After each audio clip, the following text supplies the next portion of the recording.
Bismillahirrahmanirrahim. Dear students, Assalamu alaikum. Well beta, how are you all? Hoping everybody is fine. Let us start our today's lecture. Beta, as you know that we have started our 5th lesson from book 2, and that is on destroying books. And this lesson is just all about the efforts of the writer to destroy his books by putting them into a sack and by dropping them into the river. तो ये कहानी जो on destroying books है ये हमें क्या बता रही है कि राइटर के पास कुछ यूज़लेस पुरानी जो ओल्ड बुक्स हैं वो इकट्ठी हो गई थी और वो इससे छुटकारा पाना चाहता था और छुटकारा पाने के लिए जनाब उसको सोल्यूशन क्या दिखाई दे रहा है ये सब आपने इसकी पढ़ी बड़ी डिटेल से पढ़ा सब कुछ पिछले पैराग्राफ्स में कि मुख्तलिफ रेमेडीज़ हैं मुख्तलिफ आइडियाज़ हैं उसके जहन में अल्टीमेटली वो डिसाइड करता है कि किताबों को एक बोरी के अंदर डाला जाए और इसको दरिया में फेंक दिया जाए।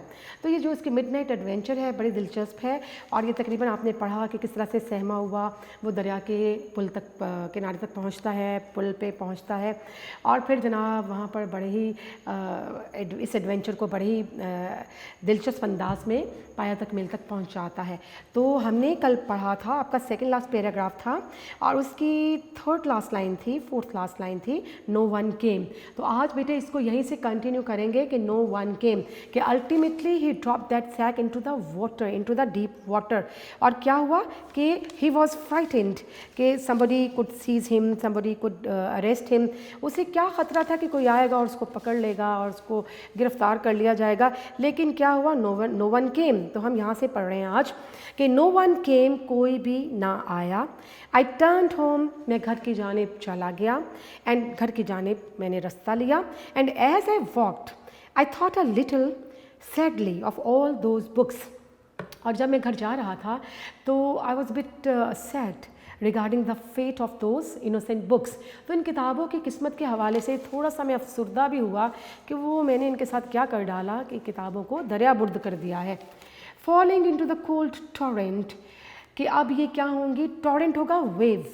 टॉरेंट लिखिएगा बेटे torrent means flow wave torrent flow wave धारा दरिया का धारा। तो कहते हैं मैं ये सोच रहा था जाते हुए कि अब ये जो किताबें हैं ये सर्द धारे पे पानी के सर्द धारे पे बह रही होंगी settling slowly down settling settling क्या होगा सबसाइडिंग सेटलिंग नीचे जाना settling sinking sinking subsiding subsiding कि किताबें अब आहिस्ता आहिस्ता डूब रही होंगी नीचे की जानिब जा रही होंगी slowly down through the peachy dark क्या पिची क्या होगा absolute dark peachy dark mean absolute dark मुकम्मल तारीकी एब्सोल्यूट डार्क कि ये किताबें जो है मुकम्मल तारीकी में जा चुकी होंगी तह में जा चुकी होंगी and subsiding at last on the ooze of the bottom subsiding subsiding again meaning sinking डूबना नीचे की जानिब जाना going downward ooze मीन क्या होगा it means wet mud कीचड़ गीली मट्टी या कीचड़ को कहा जाएगा। तो मैंने सोचा कि अब जब दरिया की तह तक जो मट्टी है नीचे गहराई में कीचड़ है वहाँ तक ये पहुँच गई होंगी किताबें। There to lie forlorn forlorn क्या होता है बेटा फॉरलॉर्न माने होता है अलोन तन्हा अनकेयर्ड फॉर कि ये किताबें तन्हा होंगी और इनका कोई साथी नहीं होगा इनका कोई ख्याल रखने वाला अब नहीं होगा एंड फॉरगॉटन और इनको भुला दिया जाएगा while the unconscious world of man went on और अनकॉन्शियस आपके पास वर्ड आए अनकॉन्शियस मीन अनकॉन्शियस जी बेटे आपके पास वर्ड आता है CIOUS अनकॉन्शियस अनअवेयर अनकॉन्शियस बेखबर ठीक है जी and going on went on sorry next word is unconscious world of men went on mean continued यानी कहता है कि ये किताबें जो इनको भुला दिया जाएगा, ये तन्हा होंगी, इनकी केयर करने वाला कोई नहीं होगा, जबकि जो बेखबर दुनिया के काम हैं, लोगों के काम हैं, वो जारी रहेंगे, कंटिन्यूड रहेंगे। Horrible bad books, horrible mean terrible, कि ये खौफनाक बुरी किताबें थी, यानी किताबों के बारे में वो ये भी सोच रहा है कि बड़ी हॉरिबल, बड़ी टेरिबल, बड़ी खौफनाक सी किताबें थी। एंड पुअर इनोसेंट बुक्स, लेकिन बेचारी बहुत ही मासूम किताबें, you are lying there still, कि तुम वहीं पड़ी रहोगी, कवर्ड, ढांपी हुई कीचड़ में, perhaps with mud by this time, और शायद इस वक्त तक मट्टी ने तुम्हें ढांप लिया होगा। कहाँ? दरिया की तह में।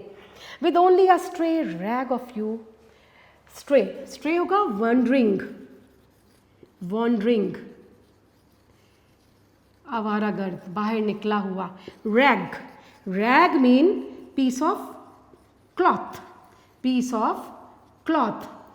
ठीक है जी। नेक्स्ट वर्ड हमारे पास आता है sticking out of the slime, sticking out, sticking out, sticking out का मतलब popping out, popping out, coming out, coming out.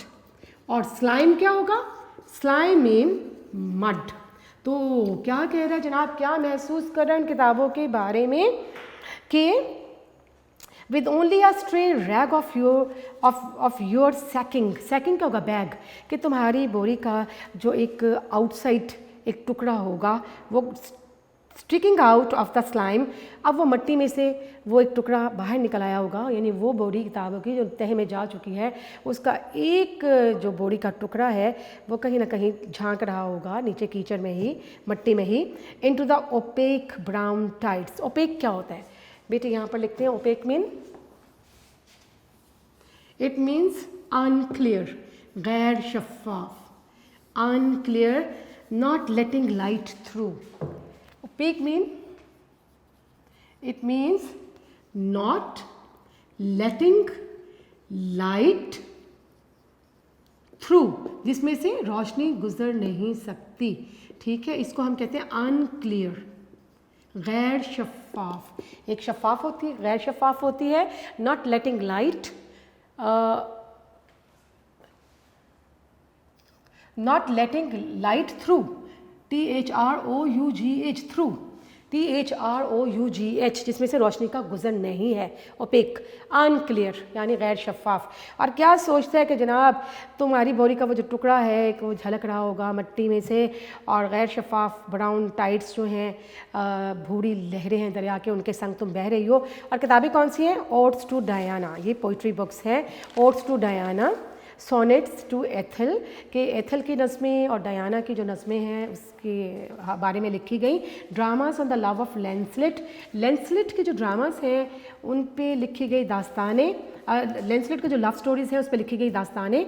Stanzas on a first glimpse of Venice, glimpse क्या होता है? ग्लिम्स होता है a momentary view, glimpse, glimpse mean झलक होती है, यानी कि to catch a sudden, it means a momentary view, to catch a view, to catch a view, एक झलक जिसे कहा जा सकता है। ठीक है जी, दोनों मतलब a momentary view और टू कैच अ व्यू। तो क्या है जनाब इसमें? Stanzas on a first glimpse of Venice, कि वेनिस को, वेनिस की जो फर्स्ट ग्लिम्स थी, झलक थी, उससे मुतल्लिका स्टेंजा या पोइट्री बुक, ये भी इस बोरी का हिस्सा थी। You lie there in living death, कि तुम तो जिंदा दरगोर उस पानी में पड़ी रहोगी। And your fate is perhaps worse, worse mean very bad, बहुत बुरी, देन यू डिज़र्व्ड, और तुम इस किस्मत को डिज़र्व नहीं करते थे, तुम्हें तो बहुत बुरी किस्मत मिली है कि तुम सारी किताबों को पानी में डुबो दिया गया है, पानी में दरिया मतलब दरिया बुर्द कर दिया गया है। तो you did not deserve this fate indeed, कि तुम तो इस फेट, इस किस्मत की मुस्तहिक ना थी। Your fate is worse than you deserved, कि तुम्हारी किस्मत तो बहुत ही बुरी निकली, जो तुम डिज़र्व नहीं करती थी तुम्हें वो सहना पड़ा। ठीक है जी, ये आपका लेसन जो है वो कंप्लीट हुआ। बेटे टेक्स्ट के एंड पे जो क्वेश्चंस हैं वो भी और कुछ एडिशनल क्वेश्चन जो हमारे नोट्स के अंदर मौजूद है वो भी अभी करेंगे। अब मैं एक्सरसाइज की जानिब आती हूँ और एक्सरसाइज को बेटे हम लोग कंप्लीट कर रहे हैं अपने नोट्स में से। और नोट्स में आपके पास जितने भी सिनोनिम्स, जितने भी डिफ़िकल्ट वर्ड्स हैं वो इस लेसन के लिखे हुए हैं। बेटे आप इन सिनोनिम्स को जो है वो तैयार कर लें और आपकी basically your exercise comprises synonyms and question answers. तो सिनोनिम्स हम लोग फर्स्ट ऑफ ऑल देख लेते हैं कि क्या है। जी बेटे, आपके पास जो फर्स्ट सिनोनिम है वो क्या है? Volumes. It says in the paper that over 2 million volumes have been presented to the troops and your word is volumes. Volumes मैंने आपको बताया था क्या चीज़ें भेजी गई हैं ट्रुप्स को? वॉल्यूम्स, यानी वॉल्यूम्स बुक्स भेजी गई हैं। तो आपके पास ऑप्शंस हैं books, instruments, things and immense. तो योर आंसर इज वॉल्यूम्स क्या होगा? बुक्स, यानी ऑप्शन कौन सी है? ए है। और सेकेंड नंबर पे आपके पास आ जाता है in some cases one imagine this such indigestible get in to the parcel by accident. Indigestible होता है hard to understand, unreadable, in you can say uninteresting books, कि गैर दिलचस्प किताबें। तो आपके पास ऑप्शंस आती हैं simple books, uninteresting books, novels, dramas. तो answer is uninteresting books. Number 3 is, but most people, especially non-bookish people, are very reluctant. Reluctant is the word to throw away anything that looks like a book. तो reluctant आपका word है और reluctant का मतलब हिचकचाना। तो आपके पास options हैं perverted, rubbish, hesitant और ready। तो यहाँ hesitant का मतलब क्या है? To be reluctant of। तो reluctant का सिनोनिम क्या हुआ? hesitant। अब आपके पास नंबर 4 पे हम देखते हैं कि क्या सेंटेंस है। In the most illiterate houses every worthless volume finds its way to the shelf and your word is worthless. Worthless क्या होता है? वैल्यूलेस, जिस इनसिग्निफिकेंट, जिसकी कोई अहमियत नहीं है। तो आपके पास ऑप्शंस है वर्थी, इम्पोर्टेंट, इनसिग्निफिकेंट, एक्सेलेंट। ये देखें, वर्थी, इम्पोर्टेंट, एक्सेलेंट बड़े पॉजिटिव वर्ड्स हैं और यहाँ पर वर्थलेस लिखा हुआ है, नेगेटिव कॉनोटेशन। तो आप क्या लिखेंगे? इनसिग्निफिकेंट। इसका आंसर क्या होगा वर्थलेस का? Insignificant. Number 5 is destruction not merely makes room for the new books but saves one's hears the trouble of sorting out the rubbish or storing it। तो आपके पास हेयर्स है वर्ड HEIRS। हेयर्स कौन होते हैं? Successors, inheritors, आपकी अगली नस्लें, आपके जानशीन, आपके वारिस। तो सक्सेसर्स कहा जाता है। यहाँ पर आपके पास ऑप्शंस है फ्रेंड, सक्सेसर्स, सक्सेस, रिलेटिव्स। तो आंसर इज सक्सेसर्स, जानशीन, आने वाले, न्यू नेक्स्ट जनरेशन। चलो जी, नंबर 6 स्टेटमेंट देखते हैं। I was living in a small and heaven kissing flat in Chelsea and books of inferior minor words gradually accumulated there।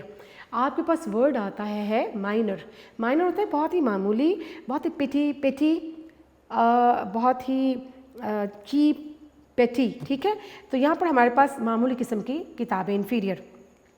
Minor के साथ option है पेटी, of mines, superior and likeable. तो आपका answer क्या होगा? पेटी, PETTY, ऑर्डिनरी, कॉमन, आम किस्म की। Next sentence is I was living in a small and heaven kissing flat in Chelsea and books of inferior minor words gradually accumulated there। Accumulate का मतलब होता है जमा हो जाना। तो एक्यूमुलेट का ऑप्शन देखते हैं sold, bought, heaped, stole. Heap का मतलब भी जमा हो जाना। तो क्या मीनिंग होगा एक्यूमुलेट का? हीप। इसका मीनिंग सोल्ड तो नहीं हो सकता, बेचना तो नहीं हो सकता, बॉट ख़रीदना है, और स्टोल का मतलब चोरी करना। तो यहाँ पर उसके पास किताबें चूँकि जमा हुई हैं तो एक्यूमुलेट का सिनोनिम क्या होगा? हीप्ड, जमा हो जाना, इकट्ठे हो जाना। जी बेटा, नेक्स्ट आपके पास स्टेटमेंट आ रही है। I was faced with the alternative of either evicting the books or taking room somewhere else for myself। evict का मतलब होता है थ्रो आउट, एक्सपेल, बाहर निकाल देना। इसको ये भी हम कह सकते हैं आउस्टिंग, आउस्टिंग। आउस्टिंग का मतलब थ्रो आउट, बाहर फेंक देना, एक्सपेल करना। एविक्ट का मतलब एक्सपेल, थ्रो आउटसाइड या फिर आउस्टिंग, आउस्टिंग। तो आपके पास वर्ड्स हैं मस्टरिंग, स्टीलिंग, क्वेलिंग, आउस्टिंग। तो your answer is ousting. Number 9, I therefore had to throw them away and or wipe them off the map altogether. Wipe them off the map का मतलब होता है destroy करना, तबाह करना, ख़त्म कर देना। Options are destroy, study, mad, examine, examine। तो क्या आंसर होगा? destroy। Number 10, I could not toast them on the gas cooker or consume them leaf by leaf in my fireplace। ठीक है, इन माई स्टडी फायर। तो आपके पास word है consume. Consume का मतलब स्पेंड भी होता है, लेकिन यहाँ पर consume in the study fire, consume का मतलब बर्न भी होता है। आपने टेक्स्ट मीनिंग देखना है तो यहाँ कंज्यूम का मतलब बर्न है। ऑप्शंस क्या है जनाब? Throw, burn, expend, find. ठीक है जी, एक्सपेंड क्या है? एक्सपेंडिचर्स, अखराजात। तो यहाँ पर आंसर क्या होगा? Burn, BURN, burn. नंबर 11 पे आ जाइएगा। It is as hopeless to try to burn a book without opening it as to try to burn a piece of granite. ठीक है ना, किसी किताब को जलाना साबित बिल्कुल सालिम, बिल्कुल ऐसा है जैसे किसी हार्ड स्टोन को जलाया जा रहा है। तो ग्रेनाइट क्या होता है? ग्रेनाइट एक हार्ड स्टोन होता है। तो हमारे पास ऑप्शंस हैं paper, book, cooker, stone. Answer is stone. Next देखिए बेटा, so in the end I determined to do them what so many people do to the kittens, tie them up and consign them to the river। Consign होता है deliver, dispatch, send, भेज देना, सुपुर्द कर देना। तो ऑप्शंस कंसाइन के साथ क्या हैं? फ्लेवर, मार्क, डिस्पैच, सोर, SOUR। तो आपका आंसर क्या है? डिस्पैच, सपुर्द कर देना। नेक्स्ट है I improvise the sack. Improvise का मतलब मैनेज करना, तैयार करना। Word is improvise. तो ऑप्शंस क्या हैं? Stole, sold, managed, through. तो यहाँ हम क्या करेंगे? इम्प्रोवाइज का meaning managed.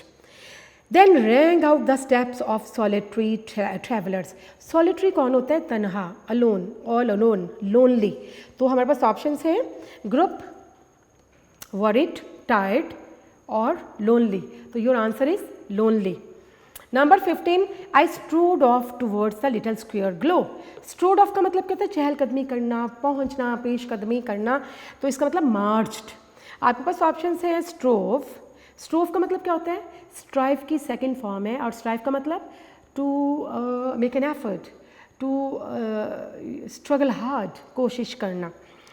Swum and burnt. तो आपका मीनिंग क्या होगा? मार्च्ड, पेशकदमी करना। किसका मीनिंग है? स्ट्रोड ऑफ का। I passed a policeman who was flashing his lantern. Flashing का मतलब क्या होता है?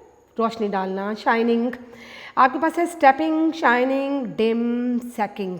तो आंसर क्या है? Shining. He looked suspicious. Suspicious doubtful होता है। And your options are doubtful, timid. Timid कौन होता है? Timid, coward, coward, frightened. तो आपने सस्पिशियस का मीनिंग लिखना है डाउटफुल। ठीक है जी, मशकूक होना। आई ट्रेम्बल्ड स्लाइटली। स्लाइटली थोड़ा सा, अ बिट, अ लिटल। आपके पास ऑप्शन है forcefully, a little, dull, foolishly. तो your answer is a little, थोड़ा सा। नेक्स्ट देखते हैं, he may suspect I have swag in the sack. Swag क्या होता है? स्टोलन आइटम, चोरी का सामान। ऑप्शंस क्या है? Novels, things, kitten, stolen goods. तो आंसर इज स्टोलन गुड्स, चोरी का सामान। He may suspect I have swag in this sack. Suspect का मतलब होता है शुबा करना, डाउट, शक करना। ऑप्शंस क्लियर, गिव, डाउट और ट्रस्ट। तो योर आंसर इज डाउट। जी बेटे, आपकी नेक्स्ट स्टेटमेंट 21 नंबर पे देखते हैं क्या है। They are detected in any deliberately furtive act. Furtive क्या होता है? फर्टिव मीन्स सीक्रेट, यानी छुपा हुआ, पोशीदा। तो हमारे पास ऑप्शन है सीक्रेट, एपेरेंट, लग्जरियंट एंड ईजी। तो योर आंसर इज क्या होगा? फर्टिव, सीक्रेट। नंबर 22, ही एक्विटेड मी एपेरेंटली। एक्विट का मतलब होता है एब्सॉल्व, एब्सॉल्व या फिर हम कह सकते हैं एक्सोनरेट, एब्सॉल्व, बरी कर देना, किसी को छोड़ देना, एक्सोनरेट कर देना। आपके पास एक्विट जो है बरी कर देना, इसकी ऑप्शंस क्या है? हेल्प्ड, एक्सोनरेट, मार्क्ड और पनिश्ड। तो आपका आंसर क्या होगा? एक्सोनरेट। जी, ही एक्विटेड मी अपेरेंटली, अपेरेंटली क्या होता है? वाज़े तौर पर, एविडेंटली, ऑब्वियसली। तो ऑप्शंस क्या है? Legally, scornfully, secretly and evidently. तो आपका आंसर क्या होगा? Evidently. I prevented from growing more rapid, next line है। प्रिवेंट फ्रॉम होता है एवॉइड करना, किसी चीज़ से बाज रहना, एवॉइड। तो हम देखते हैं प्रिवेंटेड फ्रॉम के साथ ऑप्शंस हैं समन्ड, फिक्स्ड, एवॉइडेड, असेंबल्ड। तो आपका आंसर क्या होगा? Your answer is avoided. Next आपका सेंटेंस क्या है? All the implication of my act revealed themselves. Implication होता है कॉन्सिक्वेंसेस, नताइज को कहा जाता है।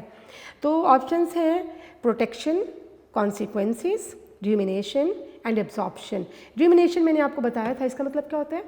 Deep thought, contemplation, meditation. तो वर्ड की तरफ आते हैं। इम्प्लीकेशन का मतलब कॉन्सिक्वेंसेस यानी नताइज। जी बेटा 26 पे देखते हैं। I look down in to the faintly luminous swirls of the river. और वर्ड है ल्यूमिनस, ल्यूमिनस का मतलब क्या था? ब्राइट, बहुत रोशन, शाइनिंग, चमकता हुआ। ऑप्शंस क्या है? Dim, peachy, shining and parapet. तो आपके पास आंसर क्या आएगा? शाइनिंग। नेक्स्ट देखते हैं 27 पे। आई फर्वेंटली होप्ड, फर्वेंटली होता है शिद्दत से, ardently, severely. Options are secretly, furtively, ardently and faintly। Answer क्या होगा? ardently। नेक्स्ट देखिए, आई fervently hoped an year of rumination। rumination होता है डीप थॉट, गहरी सोच। तो आपके पास ऑप्शंस है मेडिटेशन, रिविलेशन, रेसिटेशन, रिजेक्शन। तो आपके पास रुमिनेशन का मतलब मेडिटेशन, मेडिटेशन का मतलब कंटेम्पलेशन, डीप थॉट, गहरी सोच। Number 29, it was a tramp. Tramp कौन होता है? मैंने बताया था वेगाबॉन्ड होता है, आवारागर्द, घूमने फिरने वाला, वॉन्डरर, वेगाबॉन्ड। आपके पास ट्रैम्प की ऑप्शंस आती हैं worker, vagabond, thief, pirate. Pirate भी डाकू को, रॉबर को कहा जाता है। तो पायरेट के लिए क्या, ये भी रॉबर के लिए इस्तेमाल होता है पायरेट वर्ड भी। तो बेटी आपके पास वर्ड है ट्रैम्प, ट्रैम्प का मतलब वेगाबॉन्ड। नेक्स्ट देखते हैं 30 नंबर पे। I could hear his gruff, gruff sneering laugh. Gruff का मतलब होता है रफ, ग्रुफ का मतलब रफ, बहुत खुरदरी सी और रफ सी, नागवार सा लहजा। तो रफ, प्लेजिंग, जॉयफुल, प्लेजेंट। इनमें आंसर क्या है? रफ। नेक्स्ट 31 पे देखते हैं। I could hear his gruff sneering laugh. Sneering का मतलब मोकिंग, तमस्खर आमेज, मजाक बनाता हुआ, मजाक उड़ाते हुए। तो मॉकिंग, स्नेयरिंग के साथ ऑप्शंस आपके पास आती हैं प्लेजिंग, प्लेसेंट, मॉकिंग, श्रिंकिंग। तो आंसर क्या है? मॉकिंग। जी बेटा नेक्स्ट है। I straight up and down. Straight क्या होता है? स्ट्रोल, इधर उधर चहलकदमी, इधर उधर जाना।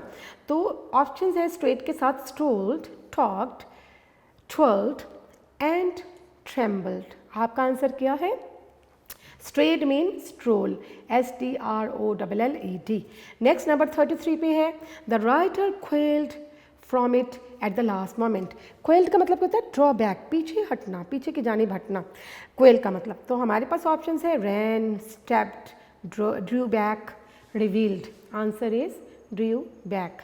Number 34, there are projecting circular base with seeds in them. Projecting आपका वर्ड है। प्रोजेक्टिंग होता है बल्जिंग, रेज्ड, बाहर की जानिब उभरी हुई, निकली हुई। तो ऑप्शंस है बल्जिंग, नीलिंग, बेंडिंग, शाइनिंग। तो आपके पास आंसर क्या आ गया? आपके पास प्रोजेक्टिंग का आंसर हुआ बल्जिंग। आपके पास नेक्स्ट जो है बेटी नंबर 35 पे। I knelt on the seat. Knelt होता है स्टूप, झुकना, ठीक है जी। तो ऑप्शन है sat, stood, stooped and fainted. Answer क्या होगा आपका? आपका आंसर नेल्ट के साथ हुआ स्टूप्ड। नेक्स्ट है there is a shrinking and contemptible coward. Contemptible होता है हेटफुल, डिसग्रेस्ड, डिसग्रेसफुल यानी काबिल रुसवाई, काबिल हिकारत। तो हमारे पास ऑप्शन है डिसग्रेसफुल, रिस्पेक्टेबल, रिस्पेक्टफुल, ब्रेव। तो आंसर क्या है? डिस्ग्रेसफुल। नेक्स्ट देखिएगा, the books were subsiding on the ooze of the bottom. ooze क्या होता है? ooze कहते हैं मड को, वेट मड को, मट्टी को। ऑप्शन है dip, mud, plunge, nip, and answer is mud.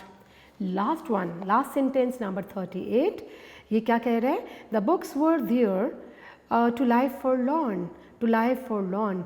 फॉरलॉर्न क्या होता है? मैंने आपको बताया था, फॉरलॉर्न का मतलब होता है ऑल अलोन, तनहा, अनकेयर्ड फॉर, जिसकी कोई परवाह ना करे। तो आपके पास ऑप्शंस हैं alone, unhappy, unaware, bless, and your answer is alone, तनहा। जी बेटे, ये आपने सिनोनिम्स किए, 38 सेंटेंसेस हमने पढ़े और इसमें जो डिफ़िकल्ट वर्ड्स थे उसके ऑप्शंस के साथ हमने करेक्ट आंसर्स जो हैं वो टिक कर लिए हैं, देख लिए हैं। अब क्वेश्चन आंसर्स टेक्स्ट वाले पढ़ते हैं। सबसे पहले कि what sort of books were presented by the British public to the soldiers. तो ब्रिटिश पब्लिक ने सोल्जर्स को किस तरह की किताबें भेजी थी, आपने पढ़ा।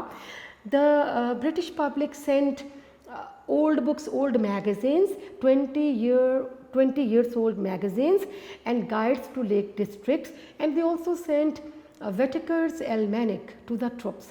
ये सारी किताबें जो थी, ये सारी चीज़ें जो थी, पुराने सालनामे और मैगज़ीन और पुरानी जो रहनुमा किताबें थी। लेक डिस्ट्रिक्ट मैंने बताया था आपको कि एक रिजॉर्ट है, एक हिली एरिया है, तो वहाँ लोग अपने वेकेशन स्पेंड करते हैं, तो उससे मुतल्लिका जो गाइड बुक्स थी वो भेजी गई किसको? मिलिट्री को।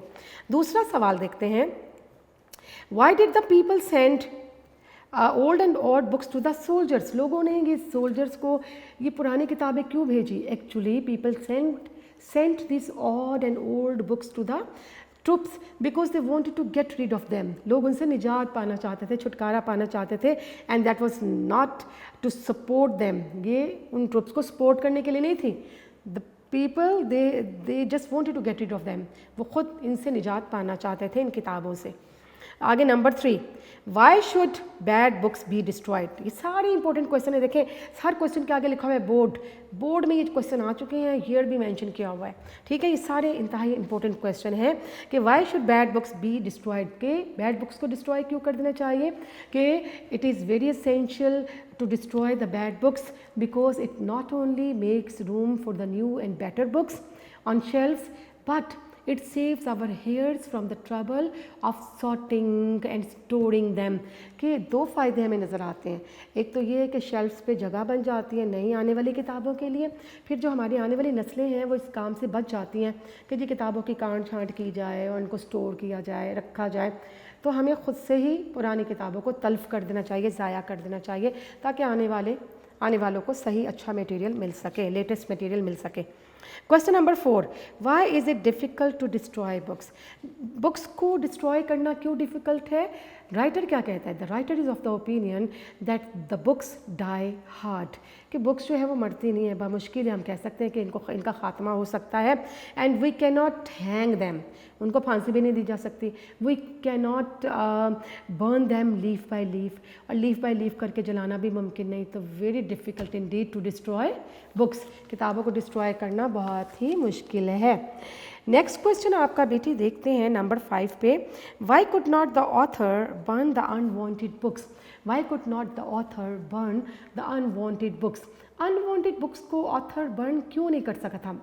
देखिए, हमने पढ़ा कि the author basically lived in a small flat and he had a small room with small room, and he could not burn the books leaf by leaf in his study fights। जो study room fight थी उस आतिशदान में leaf by leaf किताबों को वो burn नहीं कर सकता था। ठीक है, and plus he was having a very small kitchen, that is why he could not burn the books on gas cooker पे भी उनको बर्न नहीं कर सकता था।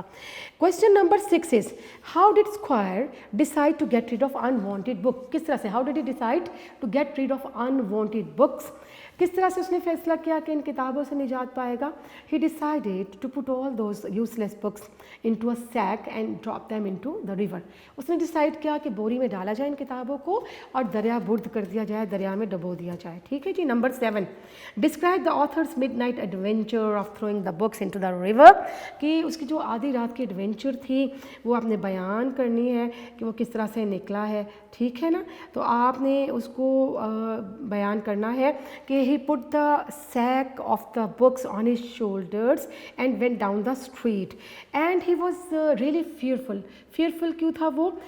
He was fearful for the feeling of because of the feeling of being caught by somebody, being suspected by somebody as having some stolen items. उसको ये फिक्र थी कि कोई ये ना कहे कि मैं कोई चोरी का सामान जो है वो लेकर जा रहा हूँ, and perhaps I'm having a baby in this sack to drop into the river. Next देखते हैं नंबर 8 पे कि how did Squire muster up courage at last to fling the books into the river, कि बिल आखिर उसने किस तरह से करेज को मस्टर अप किया है, अपनी हिम्मत को मुश्तबा किया है कि किताबें बिल आखिर मुझे डबो ही देना है। तो किस तरह हिम्मत को उसने मुश्तबा किया है? तो he mustered up his courage by scolding himself as a shrinking and contemptible creature. उसने कहा मैं तो काबिल हिकारत और काबिल रुसवाई शख्सियत बन जाऊंगा अगर मैं इतना छोटा सा काम नहीं कर सका। तो he scolded himself for drawing back from this action. तो इस काम से पीछे हटने पर उसने अपने आप को स्कोल्ड किया है, बुरा भला कहना शुरू किया है कि मुझे ये करना ही है जी। नेक्स्ट हम देखते हैं कि did Squire came to have a feeling for the books after he had got rid of them. जब वो किताबों से निजात पा चुका तो उसकी फीलिंग्स क्या थी? Actually he was the writer felt pity for them and he was having a feeling that the books did not deserve the fate which they met, कि जो बुरी किस्मत उनको मिली, फेस करना पड़ी, वो ये डिज़र्व बुक्स नहीं करती थी। ठीक है जी, ये आपके टेक्स्ट क्वेश्चन थे। कितने क्वेश्चन थे? 9 क्वेश्चन थे। क्वेश्चन नंबर 10, अब एडिशनल क्वेश्चन थोड़े से कर लेते हैं, बस हमारा पीरियड ये खत्म होने वाला है। 2-4 क्वेश्चन मजीद देख लेते हैं एडिशनल क्वेश्चंस कि how many books were presented to the soldiers by the people, कितनी किताबें भेजी गई? कि over 2 million books were sent to the troops by the public, 2 million किताबें भेजी गई थी। And what is the attitude of the non bookish people towards books, जो नॉन बुकिश पीपल होते हैं जिन्हें किताबों में इंटरेस्ट नहीं होते, उनका एटीट्यूड किताबों के हवाले से क्या होता है? देखो, the non bookish people they remain reluctant to throw anything which looks like a book, कि कोई भी ऐसी चीज़ जो कि उनकी तहरीरी शक्ल में मिल जाए, किताबी शक्ल में मिल जाए, वो रिलक्टेंट रहते हैं, उसको फेंकना नहीं चाहते हैं। तो this is the attitude of the non bookish people. आपके पास नेक्स्ट क्वेश्चन 12 है, describe the scene during the author's midnight adventure. Scene क्या था? जरा इंपॉर्टेंट क्वेश्चन है, वो सीन क्या था? उसकी एडवेंचर जब स्टार्ट होती है, आपने पढ़ा it was midnight, basically it was midnight and the sky was full of stars and there was a cold nip in the air. ठीक है, तो ये क्या है कि the greenish yellow lamps were throwing gleams on the smooth hard roads, कि आधी रात थी, खुनकी थी और जनाब सितारों भरा आसमान था और जो लैम्प थी उसकी रोशनियाँ सड़क पर पड़ रही थी। तो what was squares fear about the policeman के बारे में इसका क्या खदशा था? यानी he was fearful, he was frightened about the policeman, that the policeman might suspect him of having stolen items or a baby in his sack. उसे ये ख़तरा था पुलिस वाला ये ना समझे कि मैं जो बोरी उठाए हुए ले जा रहा हूँ उसमें कोई बच्चा अगवा किया हुआ है या उसमें मैंने कोई चोरी का सामान रखा हुआ है। ये उसकी फीलिंग्स थी पुलिस वाले के हवाले से। Number 14, Y could the author beer the investigation of the books, कि बुक्स की अगर इन्वेस्टिगेशन की जाती तो ऑथर उसको कैसे फेस कर सकता था?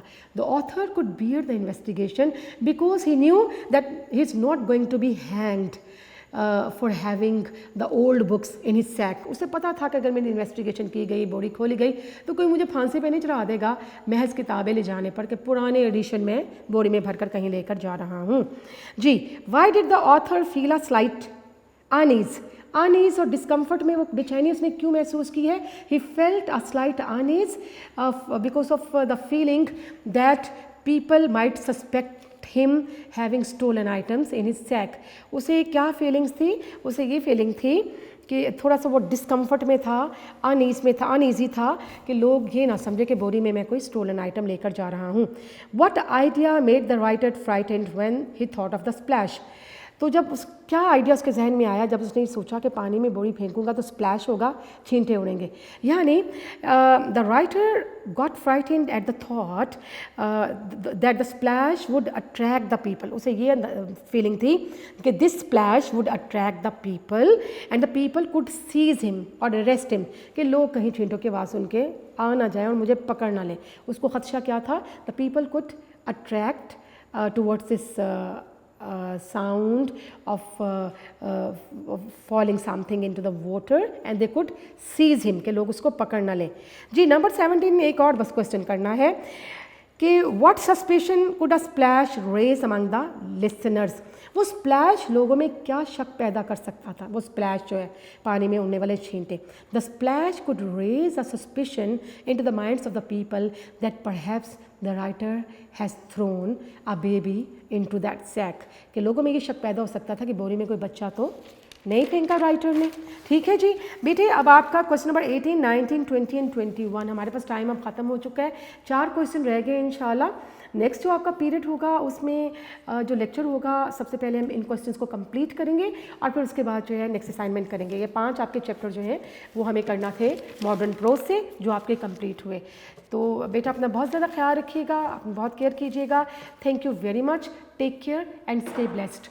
थैंक यू वेरी मच, अल्लाह हाफिज़।